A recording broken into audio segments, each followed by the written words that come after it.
Hello guys, welcome to fifth episode of Global and Indian Affairs। तो चलिए जल्दी से शुरू करते हैं। आज का पहला इवेंट क्या है? पहला इवेंट है वर्ल्ड पोर्टुगीज लैंग्वेज डे 2023 जो 5 मई यानी कि आज के दिन ऑब्जर्व किया जाता है। This day is commemorated annually on May 5th to promote the Portuguese language। So Portuguese language को प्रमोट करने के लिए इस डे को ऑब्जर्व किया जाता है।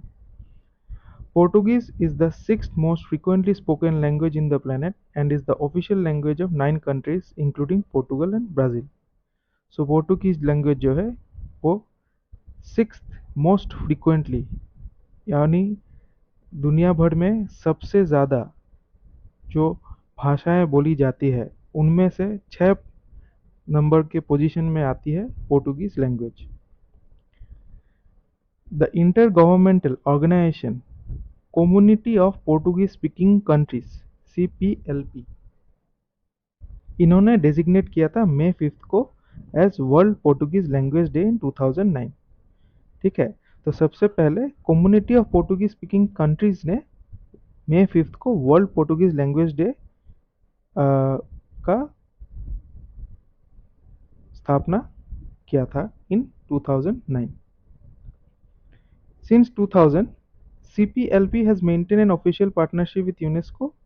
However, it was not until the 40th session of the UNESCO General Conference in 2019 that the 5th of May was declared World Portuguese Language Day। So UNESCO ने कब इसको एक्नॉलेज किया? 2019 को। ठीक है, लेकिन CPLP ने इसको फर्स्ट टाइम ऑब्जर्व किया था 2009 में। सो ये ध्यान में रखिएगा। तो क्वेश्चंस कैसा आ सकता है? पहला क्वेश्चन काफ़ी सिंपल है कि वर्ल्ड पोर्टुगीज लैंग्वेज डे कब ऑब्जर्व किया जाता है? 5th of May. दूसरा ये है कि वर्ल्ड पोर्टुगीज लैंग्वेज डे किसने एस्टेब्लिश किया था? वो है CPLP इन 2009। ठीक है, और तीसरा क्वेश्चन ये है कि यूनेस्को ने कब इसको ऑब्जर्व करना शुरू किया? सो 2019 से। चलते हैं नेक्स्ट इवेंट पे। According to the recently released 2023 UNICEF data report title Is an End to Child Marriage Within Reach, an estimated 640 million girls and women alive today were married in childhood। ठीक है, सो UNICEF ने एक report launch किया है जिसका नाम है is an end to child marriage within reach. जैसे कि नाम से पता चल रहा है ये बेसिकली बाल विवाह के ऊपर अपना रिसर्च इन्होंने प्रेजेंट किया है। सो वो बोल रहे हैं कि around 640 million girls and women जो आज जीवित हैं वेर मैरिड इन चाइल्डहुड। ठीक है, nearly half of child brides in nearly half of child brides live in South Asia, while with the next largest share in Sub-Saharan Africa। So south Asia में सबसे ज़्यादा proportion of child marriage होता है, उसके बाद सब सहारन Africa में सबसे ज़्यादा होता है, followed by East Asia and the Pacific which is 15% and फिर Latin America and the Caribbean 9%। ठीक है, तो क्वेश्चन ऐसा आ सकता है कि according to the recently released UNICEF data report on child marriage which of the following regions occupy the largest share of have the largest share of child brides। ठीक है, तो है साउथ एशिया। अच्छा, इंडिया में क्या स्थिति है? India alone accounts for 1/3 of the world's child brides. Okay, 1/3 of the, इसका मतलब nearly 33%। This share is equal to, so ये लाइन थोड़ा मार्क कर लेते हैं।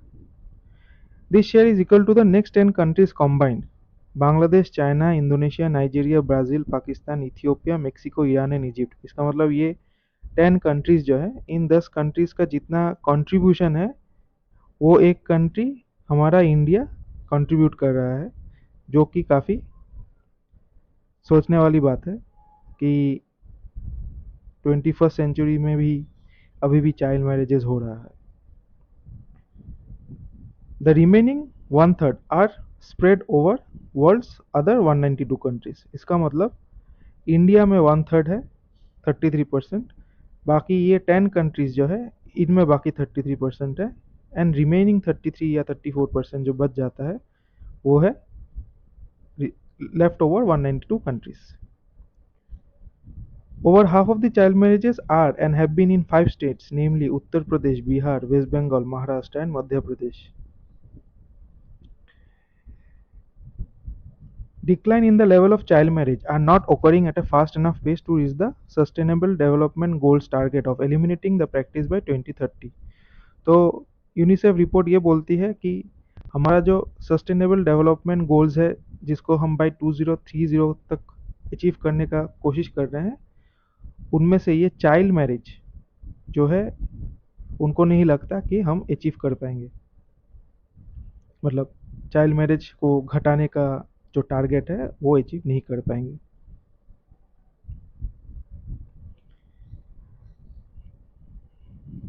ये देखिए, ये यहाँ पे साउथ एशिया का शेयर है और ये है बाकी रीजन्स का शेयर।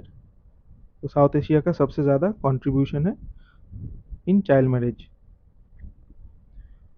अच्छा, कुछ इम्पोर्टेंट पॉइंट्स। यूनिसेफ के एग्जीक्यूटिव डायरेक्टर कौन है? Catherine M Russell. अच्छा, जिनको यूनिसेफ का फुल फॉर्म नहीं पता है उनके लिए मैं बता देता हूँ। यूनिसेफ का फुल फॉर्म है, यहाँ पे मैं लिख के दे रहा हूँ, United Nations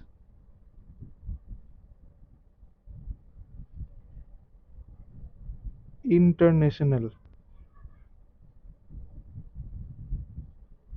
children emergency Fund. ठीक है,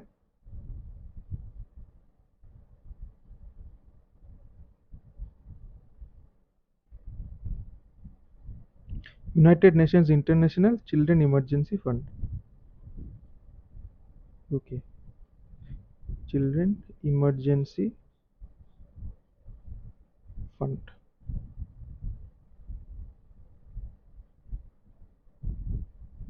अच्छा, यहाँ के एग्जीक्यूटिव डायरेक्टर कौन है? Catherine M Russell. ये है Catherine M Russell.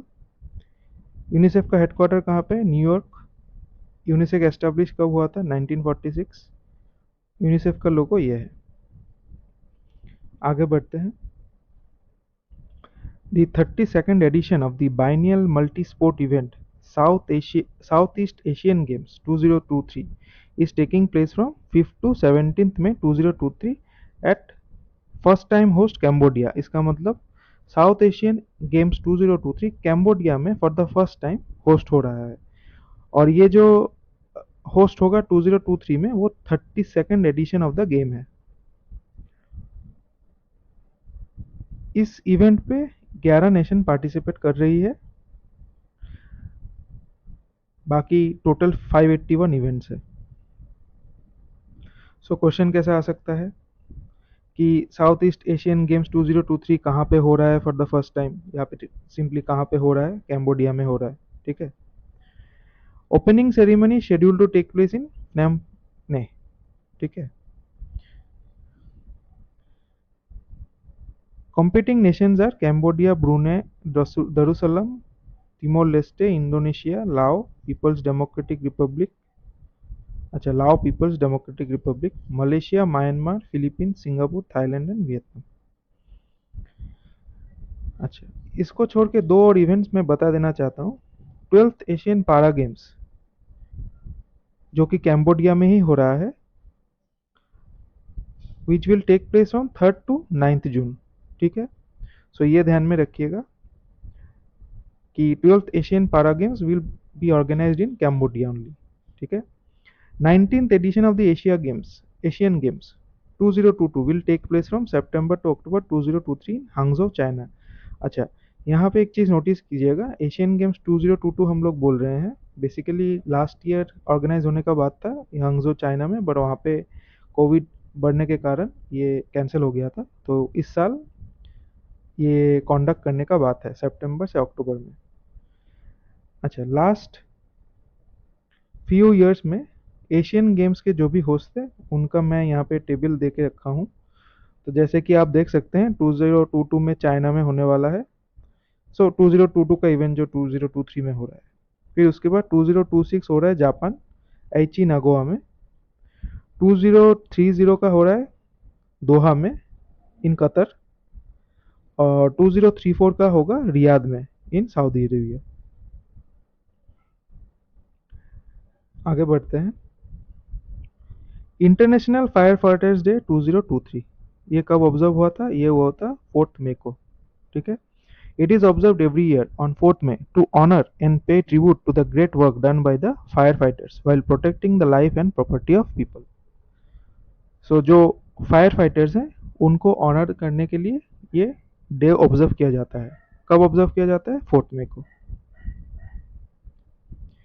In India, the day was observed at Pune camp under the aegis of H headquarters Southern Command. So Pune में जो मिलिट्री कैंप है, जो साउदर्न कमांड का हेडक्वार्टर है, वहाँ पे ये ऑब्जर्व किया गया था। International fire fighters day was first proposed in 1998 and established in 1999। सो ये इंपॉर्टेंट है, इसको मार्क कर लेते हैं। The tragic loss of 5 Australian firefighters in a wildfire served as the inspiration for this annual commemoration. The theme for 2023 is honoring the heroes who protect us. So यहाँ से तीन question आने का प्रोबेबिलिटी है। तीन तरह के क्वेश्चन आने का प्रोबेबिलिटी है। एक है इंटरनेशनल फायर फाइटर्स डे कब ऑब्जर्व किया जाता है, वो है 4 मई को। नेक्स्ट है कि इसको एस्टेब्लिश कब किया गया था, 1999 को। और 2023 का थीम क्या है, honouring the heroes who protect us. अगला इवेंट क्या है, the ICC men's cricket world cup 2023 which will be the 13th edition of the men's cricket world cup has been scheduled from 5th October to 19th October। ठीक है। So ICC men's cricket world cup 2023 अक्टूबर में होगा, अक्टूबर से नवंबर के बीच होगा। इस बार जो होगा वो 13th एडिशन होगा। ठीक है। This will be the first ICC world cup event completely hosted by India. तो पूरा जो इवेंट है इंडिया में ही होस्ट होगा। The first match will be held at Narendra Modi Stadium, Ahmedabad, between India and Pakistan। देखना पड़ेगा, काफ़ी interesting होगा। इंडिया पाकिस्तान का पहला ही मैच है। अच्छा, कुछ facts. The Narendra Modi stadium Ahmedabad is the largest cricket stadium in the world. It is a capacity of 1,32,000। It was earlier known as Sardar Patel Stadium। Overall, it sits second behind the Rungradov First of May Stadium in Pyongyang, North Korea, which is the world's biggest stadium with a capacity of 1,50,000। It is mainly used for football matches। So ध्यान में रखिएगा, अगर हम लोग overall largest stadium के बारे में बोल रहे हैं तो फर्स्ट आता है रुंगरादो फर्स्ट ऑफ मे स्टेडियम, जो कि नॉर्थ कोरिया में है, और ये एक फुटबॉल स्टेडियम है। और सेकंड लार्जेस्ट तब हो जाता है नरेंद्र मोदी स्टेडियम। ठीक है। बट अगर हम लोग largest cricket stadium in the world बोलेंगे तब होगा नरेंद्र मोदी स्टेडियम ओनली। सो ये थोड़ा ध्यान में रखिएगा। नेक्स्ट इवेंट क्या है? नेक्स्ट इवेंट है the council of scientific and industrial research, national institute of science communication and policy research. So CSIR के अंदर ये एक सब इंस्टीट्यूट आप बोल सकते हैं। ठीक है। ऑर्गेनाइज्ड है science society connect inculcating scientific temper in young mind programme at government girls secondary college at New Delhi. तो यहाँ से क्वेश्चन ऐसा आ सकता है कि the science society connect inculcating scientific temper in young mind programme was organised at which of the below cities. तो वो हो जाएगा न्यू दिल्ली। जैसे मुझे नहीं लगता इस तरह का क्वेश्चन आएगा, बट फिर भी आपके नॉलेज के लिए बेहतर है, जान के रखिए, नहीं आने से तो अच्छा ही है।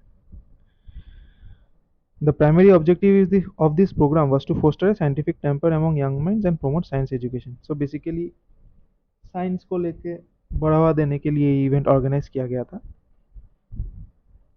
अच्छा, कुछ facts. The PM of India is the president of CSIR। ठीक है। तो council of scientific and industrial research के जो प्रेसिडेंट है वो हमारे प्रधानमंत्री नरेंद्र मोदी जी हैं। वाइस प्रेसिडेंट है doctor Jitendra Singh. Director general and secretary है डॉक्टर एन कलाई Selvi. CSR was founded on 26 सितंबर 1942 और ये है CSR का लोगो। CSR का मोटो क्या है? Innovation engine of India. ठीक है। नेक्स्ट इवेंट क्या है? BZAMP, an outreach program was organized by the Ministry of MSME in association with NSIC Venture Capital Fund Limited under the Self-Reliant India Fund at Dimapur, Nagaland। अच्छा, BZAMP जो event है उसको organise किया गया था डिमापुर नागालैंड में। सो ये थोड़ा सा आप ध्यान में रखिएगा। बाकी ये जो डिटेल्स है सेकंड एंड थर्ड पॉइंट ये आप थोड़ा पढ़ लीजिएगा, ये आपके नॉलेज के लिए मैंने डाल दिया है यहाँ पे। ठीक है, यहाँ पे इसको डिस्कस करके वीडियो के लेंथ को नहीं बढ़ाते हैं। नेक्स्ट इवेंट क्या है? Union minister of ports, shipping and waterways and Ayush Shri Sarbananda Sonowal visited the construction site of India's first international multi-modal logistic parks in Jogighopa, Assam. So, India's first international multimodal logistics park, ठीक है। सो ये कहाँ पे आने वाला है? ये आने वाला है आपका जोगीघोपा नामक जगह जो असम में है। ठीक है, सो ये काफ़ी इंपॉर्टेंट है। क्वेश्चन आ सकता है कि in which of the following states will the India's first international multimodal logistic park be constructed? ठीक है, तो आंसर होगा Jogighopa, Assam. The park is being developed under the ambitious Bharatmala Pariyojana of the government. First such MMLP, मतलब multimodal logistic park, is being made by NHIDCL in Jogighopa, Assam. The park will be connected to road, rail, air and waterways. This is being developed in 317 acre land along the Brahmaputra। अच्छा, ब्रह्मपुत्र के बगल में इसको construct किया जाएगा। The distance of 154 km between Jogighopa and Guwahati will be covered by making a 4-lane road on this stretch. A 3-km rail line will connect Jogighopa station to the MMLP. Another 3-km rail link will connect it to the IWT and the road to newly developed Rupsi Airport, Kokrajhar, Assam। अच्छा, ये रूपसी airport कहाँ पे construct किया गया है? कोकराझार, असम में। सो ये भी एक स्टेट एग्ज़ाम के लिए इम्पॉर्टेंट है, असम स्टेट में है। अगर कोई आप एग्ज़ाम दे रहे हैं कि रूपसी एयरपोर्ट कहाँ पे बनाया गया है? कोकराझार, असम में। नेक्स्ट इवेंट क्या है? नेक्स्ट इवेंट है minister of state for ports, shipping and waterways Shri Shantanu Thakur flagged of MVITT Lion from Shyama Prasad Mukherjee Port, Kolkata as the inaugural shipment to operationalize the Sitwe port in Rakhine state of Myanmar। So ये MVITT Lion basically एक ship है, ठीक है, जिसको Shyama Prasad Mukherjee port से start किया गया है, जो कि पहुंचेगा Sittwe port in Rakhine state of Myanmar.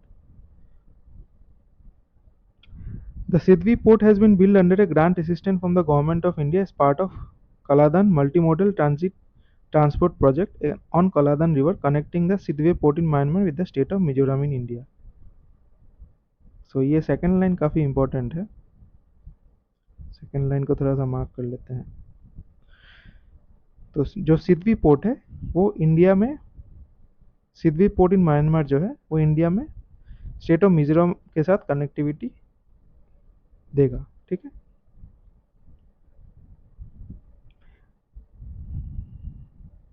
the port connects to Paletwa in Myanmar through an inland waterway and from Paletwa to Zorinpui in Mizoram through a road component। Once fully operationalized, KMTTP will provide alternate connectivity from eastern coast of India to the northeastern states through Sidhwe port। So basically ये connectivity provide करेगा।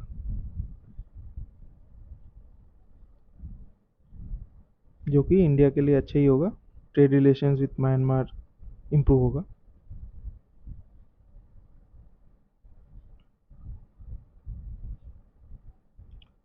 Next event क्या है? To position Ayodhya as a global tourism hotspot, Uttar Pradesh government is planning to develop a theme park, Rama Land, modeled on Disneyland to narrate the story of Lord Ram.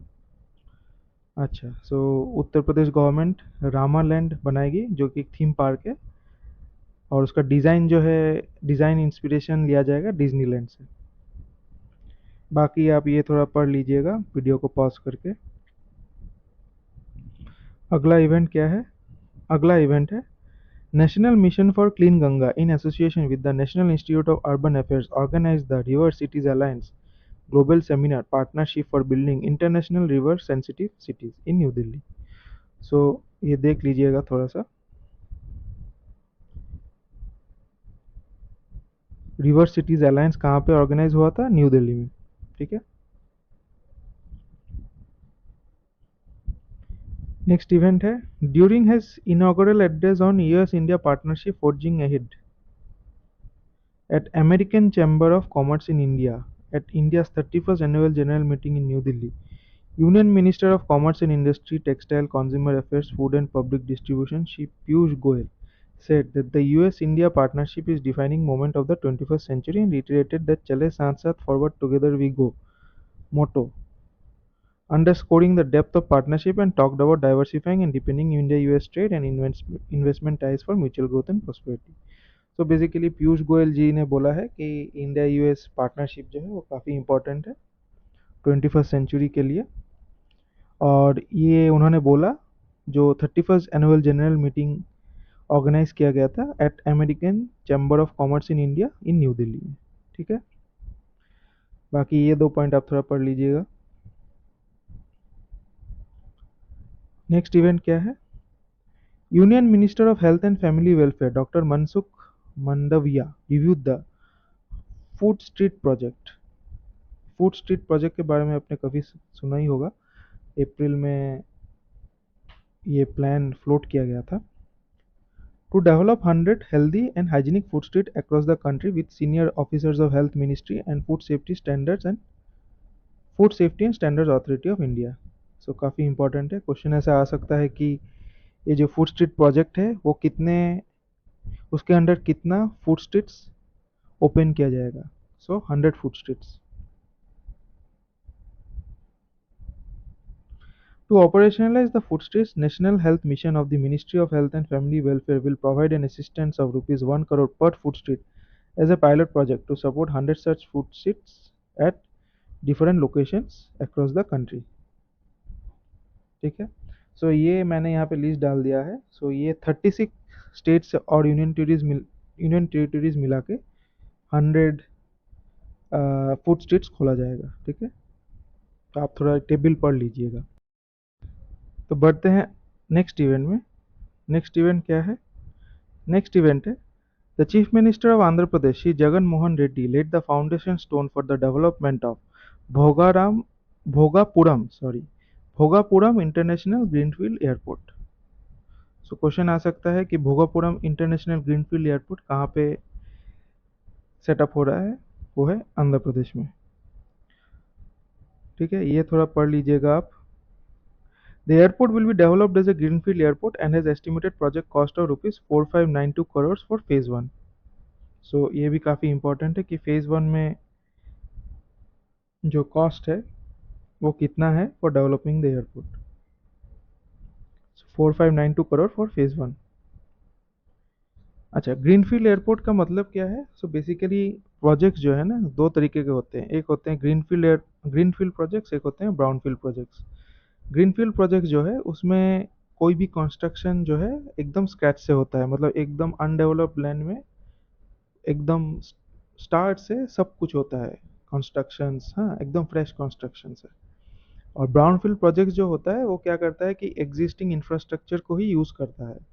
ठीक है, to develop what ever, मतलब कुछ भी airport हो, कोई business complex हो, कुछ भी। हाँ।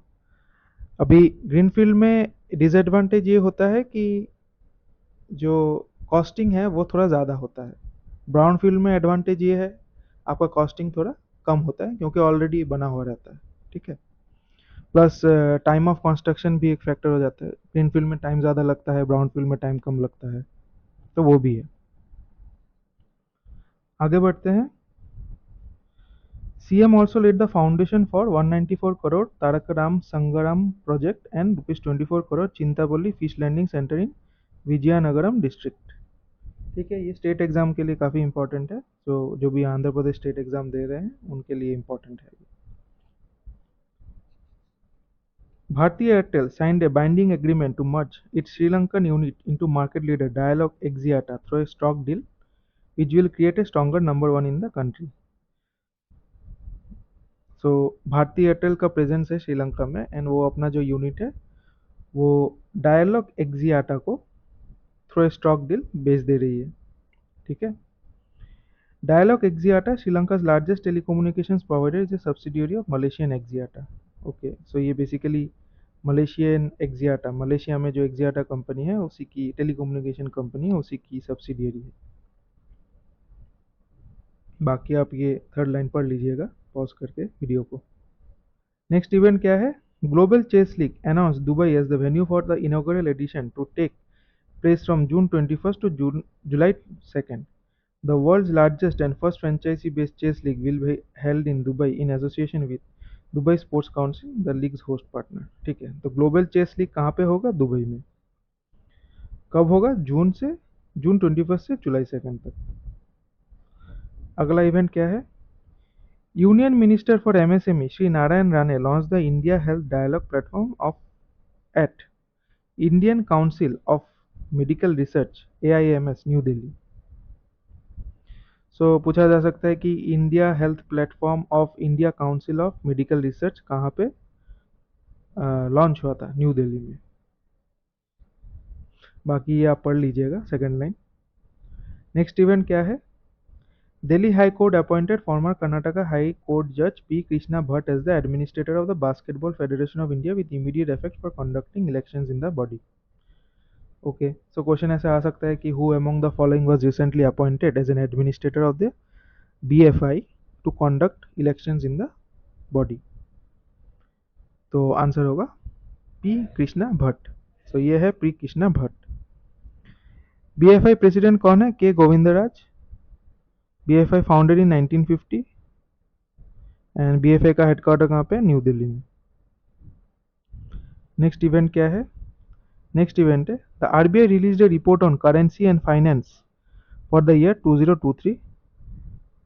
Reports theme is towards a greener and cleaner India.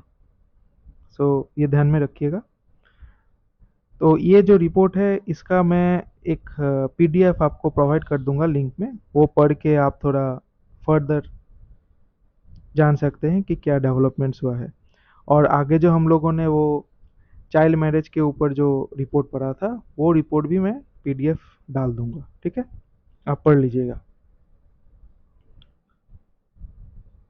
The report covers 4 dimensions of climate change. अच्छा, ये बेसिकली क्लाइमेट चेंज के ऊपर रिपोर्ट बनाया गया है। Highlights of the report include India's estimated green financing requirement of at least 2.5% of GDP annually till 2030. Okay, so bye 2030 तक India जो है अपने GDP के 2.5% green financing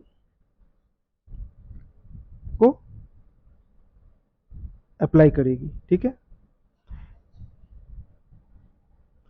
India has embarked on a targeted and time-bound climate action plan to reduce carbon emission and currently ranks the best among G20 countries as per the Climate Change Performance Index 2023. India secured 8th position in the index, which was released in December 2022.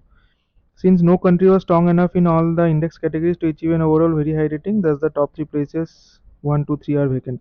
So ये जो climate change performance index है इसमें top 3 में कोई था ही नहीं। India जो है उसको 8 पोजीशन मिला था, बट उसकी रैंकिंग काफ़ी हद तक ठीक है compared to other countries. Thereafter, India is amongst the top 5 countries with India 8th, UK 11th, Germany 16th. Only 3 G20 countries are among the high performers in CCPI 2023. ठीक है, thus India's rank is the best among G20. 20 countries. सो ये थोड़ा ध्यान में रखिएगा, ये आ सकता है कि in the Climate Change Performance Index 2023 released in December 2022, what was the rank of India? So India had secured 8th position. India's goal of achieving the net zero target by 2070 would require an accelerated reduction in the energy intensity of GDP by around 5% annually and a significant improvement in its energy mix in favor of renewables to around 80% by 2070-71. So basically अगर India को net zero target emissions achieve करना है तो उनको अपना energy के ऊपर dependency कमाना पड़ेगा धीरे धीरे, और रिन्यूएबल एनर्जी के ऊपर उनका डिपेंडेंसी बढ़ाना पड़ेगा ताकि नेट जीरो इमिशन का टारगेट अचीव हो पाए। ठीक है,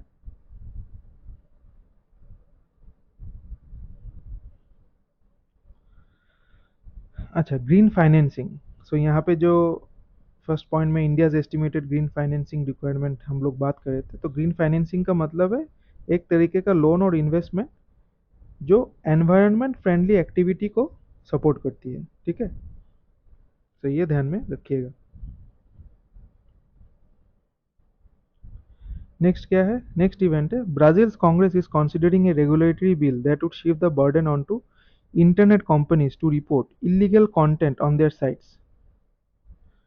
अच्छा, सो ब्राज़ील में एक रेगुलेटरी बिल को पास करने का कोशिश किया जा रहा है। बिल का नाम क्या है, फेक न्यूज़ लॉ और बिल 2630। तो काफ़ी इंपॉर्टेंट है, क्वेश्चन आ सकता है कि विच of the following countries have recommended to pass a fake news law or bill 2630। So Brazil would be the answer. ठीक है, बाकी आप थोड़ा पढ़ लीजिएगा। प्रेसिडेंट ऑफ ब्राज़ील कौन है, लुइस इनाशियो लुला दा सिल्वा, ये है प्रेसिडेंट ऑफ ब्राज़ील। कैपिटल है ब्राज़ीलिया, करेंसी है ब्राज़ीलियन रियल, और ये है ब्राज़ील का फ्लैग। नेक्स्ट क्या है, public enterprises selection board recommended central coalfield CMD Polavarapu Mallikarjuna Prasad as the next chairman and managing director of Coal India. तो ये थोड़ा ध्यान में रखिएगा कि कोल इंडिया के नेक्स्ट CMD कौन है, पोलावरप्पू मल्लिकार्जुना प्रसाद। ठीक है, सो ये है उनका फोटो। नेक्स्ट क्या है, defence minister Rajnath Singh along with his Maldivian counterpart Maria Didi laid the foundation stone for the Maldives National Defense Forces Coast Guard Ekta harbour on May 3rd। अच्छा, ये मैंने डिफेंस मिनिस्टर जो मालदीव्स में जा रहे हैं वो ट्रिप मैंने कवर किया था, बट ये मुझे तब पता नहीं था कि एकता हार्बर को वहाँ पे सेट किया जाएगा। ठीक है, तो मैंने इसलिए यहाँ पे डाल दिया है इस इवेंट को। बाकी आप देख सकते हैं मेरे फर्स्ट में के वीडियो में, जहाँ पे मैंने डिफेंस मिनिस्टर राजनाथ सिंह के इस ट्रिप के ऊपर बात किया था। नेक्स्ट इवेंट क्या है, नेक्स्ट इवेंट है 14th Petersberg climate dialogue was held at Berlin Germany. So ये काफ़ी इंपॉर्टेंट इवेंट है, क्वेश्चन आ सकता है कि 14th पीटर्सबर्ग क्लाइमेट डायलॉग कहाँ पे हुआ था, बर्लिन में। Focus of the dialogue was on laying the groundwork for COP28 climate change conference in the UAE। COP28 का क्लाइमेट चेंज कॉन्फ्रेंस कब होगा, सॉरी कहाँ पे होगा, UAE में। ठीक है, अच्छा, Petersberg climate dialogue was launched in 2010 by former German chancellor Angela Merkel. So ये एंजेला मार्केल जो है उन्होंने इसको लॉन्च किया था 2010 में। The co-host is always the country that will next take over the chair of the climate change conference। सो ये Petersburg climate dialogue के co-host कौन है जो अगला क्लाइमेट चेंज कॉन्फ्रेंस को चेयर करेंगे। ठीक है, वो है United Arab Emirates. COP28 president कौन है, सुल्तान अहमद अल जबेर, ये है उनका photo. The Global Report on Food Crisis for 2023 was published by the Food Security Information Network FSIN in support of the Global Network Against Food Crisis। इसका भी report मैं नीचे link पे डाल दूंगा, आई मीन डिस्क्रिप्शन पे डाल दूंगा, तो आप थोड़ा सा डिटेल में इसको पढ़ लीजिएगा। ठीक है, मैं यहाँ पे ज़्यादा इसको लेके डिस्कस नहीं करूँगा क्योंकि not so important with respect to exam point of view. एक ही क्वेश्चन पॉसिबली आ सकता है, वो है कि global report on food crisis किसने पब्लिश किया था, वो है फूड सिक्योरिटी इंफॉर्मेशन नेटवर्क, बस। अच्छा, नेक्स्ट इवेंट है, a vast majority of Uzbekistan voters voted in favour of president Shafqat Mirziyoyev bit to rewrite the country's constitution, a referendum that promised more freedom to the people of the former Soviet Republic and could also see the president extending his rule beyond his current two-term limit. So यहाँ पे question ऐसा आ सकता है कि which of the countries have recently floated the proposal to या floated a referendum to amend its constitution, वो है उज्बेकिस्तान। प्रेसिडेंट ऑफ उज्बेकिस्तान कौन है? शफकत मिर्जियोयेव, ये है उनका photo. Capital of Uzbekistan Tashkent. Currency क्या है? उज्बेकिस्तानी सोम। ये है उज्बेकिस्तान का फ्लैग। नेक्स्ट इवेंट क्या है? J P Morgan acquired First Republic Bank after seizure by US regulator. ये तो न्यूज़ काफ़ी दिन से चल रहा है, आपको पता ही होगा कि यूएस में अभी 3 bank, Silicon Valley Bank, Signature Bank और फर्स्ट रिपब्लिक बैंक, इनका बैंक्रप्सी हो गया है। ठीक है, तो जेपी मॉर्गन ने फर्स्ट रिपब्लिक बैंक को एक्वायर कर लिया है। नेक्स्ट इवेंट क्या है? France India Foundation set up in New Delhi, India as a new strategic initiative launched as a part of the France Asia Foundation and supported by Ministry of External Affairs and French Ministry of foreign affairs. So France India foundation को set up किया गया है as a strategic initiative between France and India. ठीक है, ये एक non profit organisation है which aims to promote meaningful dialogue between youth leaders. So youth leaders को टारगेट करके इसको बनाया, सेटअप किया गया है। Ambassador of France to India Emmanuel Lenain. So ये है Emmanuel Lenain. Indian envoy to France Javed Ashraf, ये है जावेद अशरफ। और जो फ्रांस एशिया फाउंडेशन है उसका हेडक्वार्टर है पेरिस फ्रांस में। और एक चीज़, सॉरी, फ्रांस एशिया फाउंडेशन जो है उसका हेडक्वार्टर है पेरिस फ्रांस में, और फ्रांस इंडिया फाउंडेशन जो है उसका हेडक्वार्टर है न्यू दिल्ली में। ठीक है, ये थोड़ा ध्यान में रखिए। तो चलिए आज कुछ एक्सरसाइज स्टार्ट कर लेते हैं बेस्ड ऑन जो भी हम लोगों ने डिस्कस किया है। तो आज का पहला क्वेश्चन है, the world Portuguese language day 2023 was observed in, ये 5 मई को हुआ था आज के दिन। Report titled Is an End to Child Marriage Within Reach was recently released by which of the following organizations? UNICEF. South Asian Games 2023 will be held at which of the following countries? Cambodia. Asian Games 2022 will be held at which of the following nations? ये है China. International Firefighters Day 2023 was observed on 4th May. Which of the following is the largest cricket stadium in the world? Narendra Modi stadium. So यहाँ पे चलिए कुछ discuss कर लेते हैं। Narendra Modi stadium जो है वो है वर्ल्ड का भी लार्जेस्ट क्रिकेट स्टेडियम, इंडिया का भी लार्जेस्ट क्रिकेट स्टेडियम। इंडिया का सेकंड लार्जेस्ट क्रिकेट स्टेडियम है अनिल अग्रवाल स्टेडियम। ठीक है, वर्ल्ड का सेकंड लार्जेस्ट स्टेडियम है मेलबोर्न क्रिकेट ग्राउंड। वर्ल्ड का थर्ड लार्जेस्ट स्टेडियम है ईडन गार्डन्स। ठीक है, सो इसको थोड़ा ध्यान में रखिएगा। Who among the following is the president of Council of Scientific and Industrial Research? Narendra Modi. अच्छा, एक चीज़ मैंने यहाँ पे गलत बोला है। नरेंद्र मोदी स्टेडियम जो है वो है इंडिया का first largest as well as world का first largest. Anil Agarwal stadium जो है वो है इंडिया का सेकंड लार्जेस्ट एंड वर्ल्ड का थर्ड लार्जेस्ट। ठीक है, सो ईडन गार्डन्स वर्ल्ड का फोर्थ लार्जेस्ट है और मेलबोर्न क्रिकेट ग्राउंड वर्ल्ड का सेकंड लार्जेस्ट है। सो माफ़ी चाहूँगा, बट अभी जो मैंने बोला वही सही है। ठीक है, तो आप अगर नोट्स ले रहे हैं तो उसको ठीक कर लीजिएगा। चलिए 8th क्वेश्चन में जाते हैं। India's first international multi modal logistic park is being constructed at Jogighopa, Assam. The Sidwe port has been built under a grant assistance from the Government of India as part of Kaladan Multimodal Transit Transport Project on Kaladan River, connecting the Sidwe port in Myanmar with which of the following Indian states? Mizoram. To position Ayodhya as a global tourism hotspot, the Uttar Pradesh government is planning to develop a theme park, Rama Land, to narrate the story of Lord Ram, visually modeled on which of the following theme parks? Disneyland. 31st annual general meeting of the American Chamber of Commerce in India was held at New Delhi. As per the recently declared Food Street project, which aims to develop healthy and hygienic food streets across the country, how many food streets are planned to be launched across 36 states, union territories? 100. Bhogaram International Greenfield Airport is being developed at Andhra Pradesh. First edition of the Global Chess League will be held at which of the following cities? Dubai.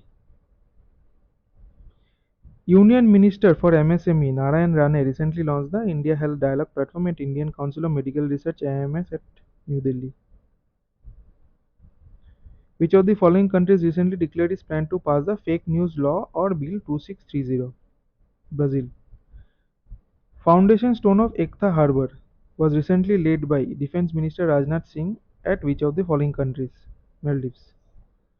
14th Petersburg Climate Dialogue was recently held at which of the following cities? Berlin.